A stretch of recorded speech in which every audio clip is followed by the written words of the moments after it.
ৰাজ্যৰ মহিলা অভিযন্তাসকলৰ একমাত্ৰ আৰু উমৈহতীয়া সংগঠন আৰু অসম মহিলা অভিযন্তা সংস্থাৰ উদ্যোগত গুৱাহাটীৰ পশ্চিম প্ৰান্তৰ আজৰা ৰাজচক্ৰ এলেকাৰ পশ্চিম ৰামচৰণী উচ্চ মাধ্যমিক বিদ্যালয়ত আজি শিশু কিশোৰৰ মানসিক বিকাশৰ বাবে ল'বলগীয়া যতন বিষয়ক এখন সজাগতা সভা অনুষ্ঠিত হৈ যায়।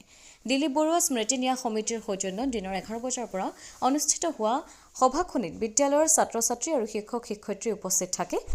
আনহাতে অসম মহিলা অভিযন্তা সংস্থাৰ সভানেত্ৰী মৃদুলা দাসৰ আদৰণি ভাষণেৰে শুভাৰম্ভ হোৱা সভাখনৰ আধৰে সম্পাদিকা অন্তৰা বৰুৱাই সভাত বিশিষ্ট বক্তা হিচাপে ভাগ লৈ জ্যেষ্ঠ মনস্তত্ত্ববিদ তথা মনোবিজ্ঞানী লয়া আগৰৱালাই ভাষণ প্ৰসংগত উপস্থিত ছাত্ৰ-ছাত্ৰীসকলক মানসিক শক্তি অক্ষুণ্ণ ৰাখি পৰীক্ষাৰ বাবে প্ৰস্তুতি চলোৱাকে ধৰি জীৱনৰ ঘাত প্ৰতিঘাতসমূহ কিদৰে অতিক্ৰম কৰিব পাৰি তাৰ কৌশলসমূহ সুন্দৰকৈ দাঙি ধৰে।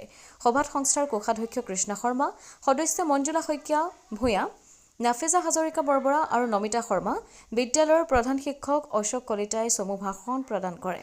সভাৰ লগত সংগতি ৰাখি বিশিষ্ট বক্তা আৰু ছাত্ৰ-ছাত্ৰীসকলৰ মাজত এক অন্তৰংগ আলাপৰ আয়োজন কৰা হয়। ব্যুৰো ৰিপৰ্ট অমৃত নিউজ 24/7।